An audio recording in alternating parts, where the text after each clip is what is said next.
Recent గా union government Rashtriya Vigyan Puraskar awards 2025 ని announce చేసింది. Rashtriya Vigyan Puraskar awards is the highest recognition for outstanding and exceptional contributions by scientist, innovators and technologies in the adverse fields of science, technology and technology led innovations and it is institutionalised by ministry of science and technology. So ఇది overall గా science and టెక్నాలజీలోని different fields like 13 different fields ని ఇది cover చేస్తుంది. Like physics, chemistry, engineering, atomic energy et cetera. ఈ awards ని 4 categories గా divide చేశారు.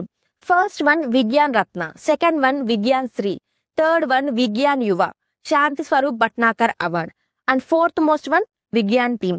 ఈ విజ్ఞాన్ రత్న అవార్డ్ అనేది lifetime achievement award and Vigyan Shri award అనేది ఎవరైతే science and technology diverse fields లో ఎక్సెప్షనల్ కాంట్రిబ్యూషన్స్ చేస్తుంటారో వాళ్ళకి విజ్ఞాన్ శ్రీ అవార్డ్ అనేది రావడం జరుగుతుంది.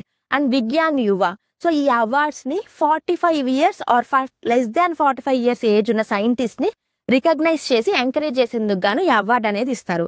And final most one Vigyan team. ఈ విజ్ఞాన్ టీమ్ లో 3 or 4 మెంబర్స్ ఉంటారు. టీమ్ గా science and technology diverse fields లో వర్క్ చేస్తారనమాట. వీళ్ళకి ఈ విజ్ఞాన్ టీ అవార్డ్ అనేది రావడం జరుగుతుంది. అయితే ఈ ఇయర్ కి గాను విజ్ఞాన్ రత్న అవార్డ్ అనేది జయంత్ విష్ణు నార్లీకర్ కి రావడం జరిగింది. అది కూడా పోస్ట్ మస్లీ, అంటే చనిపోయిన తర్వాత ఇవ్వడం జరిగింది. సో ఈయన ఫిజిక్స్ లో ఎక్సెప్షనల్ వర్క్ చేసినందుకు ఇచ్చారు. Because he co developed Hoyle Narlikar theory of gravity. It is alternative to Einstein general relativity. So దీన్నే బిగ్ బ్యాంగ్ థియరీకి కౌంటర్ పాయింట్ అని కూడా అంటారు.